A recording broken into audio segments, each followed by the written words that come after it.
Le Barça qui perd aujourd'hui à domicile face au PSG, vraiment, c'est catastrophique. Bonjour les amis, j'espère que vous allez bien. De mon côté, je vais super bien, Dieu merci. Alors aujourd'hui, le Barça jouait un match de Ligue des Champions contre le PSG. Et le Barça a perdu 2 buts à 1, un but de Maïlu, de Gonzalo Ramos du côté de Paris, et puis un but de Ferran Torres du côté de Barça. Ça a été un très bon match. Le match a été, pour moi, c'était un super match. Mais bon, après, on se disait qu'avec l'absence de Vara et du Ballon d'Or, peut-être que ça allait être un peu plus compliqué, même si on savait que le PSG allait jouer. Mais on ne s'attendait pas forcément à cette prestation du PSG, mais bravo. Ils sont venus chez Barça pour ne pas rigoler. Ils n'étaient pas venus pour rigoler avec le Barça. Vraiment, ça a été un très beau match. Vraiment, moi j'ai vraiment aimé le match dans le jeu, la pression, en fait, dans l'envie même, d'un côté et de l'autre, de Barça qui avançait, mais aussi cette solidité défensive du côté de Paris. Vraiment, parce qu'il y a eu des occasions, si les défenseurs n'étaient pas là ou qu'ils ne faisaient pas les efforts collectifs, je veux dire, peut-être qu'ils pouvaient peut-être partir peut-être avec un match nul, mais le Paris a su se gérer, du moins du côté de défense, de la défense, mais également au milieu de terrain. Ils ont su se gérer. Peut-être aussi avec l'absence de Rafinha, on voit un petit peu qu'il y a un manque de ce côté de Barça. Marcus Rashford, il a fait quand même sa passe décisive. Ça a été un bon match. Lamine Yamal a aussi créé, il a essayé d'amener beaucoup de dangers, Lamine Yamal. Mais bon, ça n'a pas suffi parce que il avait quand même face à lui Nuno Mendes. C'est comme si Nuno Mendes il est rentré dans sa tête aussi depuis la finale de la Ligue des Nations là. L'Espagne avait perdu contre le Portugal. Et donc aujourd'hui, Nuno Mendes il était vraiment costaud. Il était très costaud pour le jeune ami, mais c'est normal. Je me dis peut-être que ça serait peut-être la même chose, la même physionomie du match, peut-être même pire si on revenait peut-être l'année passée avec tous les joueurs qui étaient dans l'effectif là. Je pense que peut-être que c'est peut-être la même direction que le match aurait peut-être pris si on avait eu un Barça PSG l'année passée. Mais en tout cas, moi, je m'attendais peut-être que le Barça allait s'imposer ou bien faire un match nul face à ce PSG, en plus en domicile de Barça. Et avec les blessures, moi, je m'attendais à plus de ce Barça-là.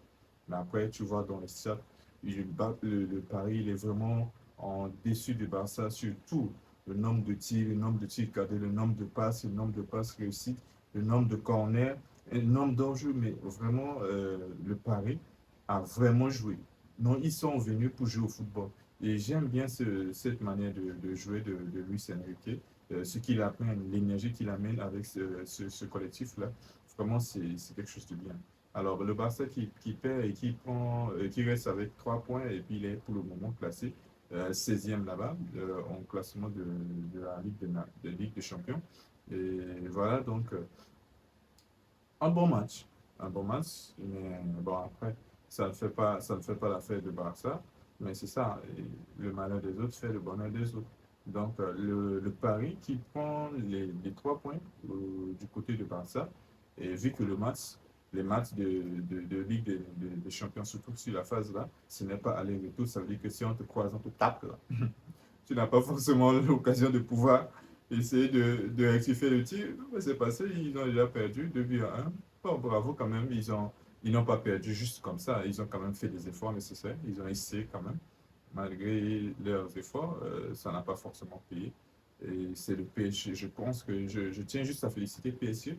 PSG, on se disait que l'année passée, ce qu'ils ont accompli, peut-être que cette année, ils ne vont pas peut-être faire la même chose, mais on est en train de voir quand même que c'est un PSG qui reste quand même costaud.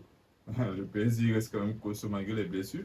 Le PSG joue quand même au football. Et le fait que tous les joueurs sont impliqués dans l'effort, ça fait que voilà, ce PSG, ce n'est pas facile à affronter. Je vous le dis,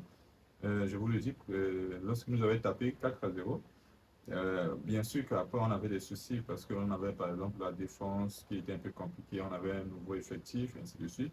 Et c'était pas facile aussi à gérer les tactiques de Xabi Alonso. Mais ce n'était pas que ça. C'est aussi que le PSG joue en fait un beau football, ou du moins un football qu'on aime voir. Et puis surtout cette coordination entre les pressings, entre les efforts défensifs et offensifs, là, c'est extraordinaire. Moi, j'ai juste à féliciter PSG. Ils sont sur la bonne voie. Mais j'espère qu'on va se retrouver encore. On va se retrouver. Je pense qu'on va les taper, hein. Non, je vous le dis. Et on va les taper. Mais bon, mes félicitations au PSG. PSG qui prend 3 points chez Barça. Ben, ça fait du bien, ça booste même leur confiance. Ce qui fait que lorsque les blessés vont revenir peut-être encore, ils vont encore exploser encore, ainsi de suite. Du moins, ils vont encore faire encore plus d'efforts que peut-être que ce ils sont en train de faire en ce début de saison. Mais vraiment, mes félicitations. Et le Barça, en tout cas, bonne chance au Barça pour ses prochains matchs. L'année passée, il avait fini parmi les 8 premiers. En tout cas, cette année, j'espère. Le Barça a l'effectif. Le Barça a l'effectif pour aller chercher. Mais non, ça a été un match très difficile. Un match bien plaisant aussi à voir. En tout cas, les téléspectateurs ont vraiment kiffé. En tout cas, moi, personnellement, j'ai trop aimé le match. Et donc, mes félicitations au Paris. Alors, les amis, n'oubliez pas de mettre un j'aime à la vidéo et de mettre en commentaire les gens peut-être qui vous ont bluffé ou bien les choses que j'ai oublié de dire qui étaient pendant ce match-là. Peut-être les joueurs qui étaient du côté Barça, qui ont été peut-être à la cause de ces défaites-là, ou bien les choses qui n'ont pas marché. N'oubliez pas de me le dire en commentaire et de vous abonner à la page et d'activer la cloche de notification afin de ne rater aucune de mes prochaines vidéos. Prenez bien soin de vous.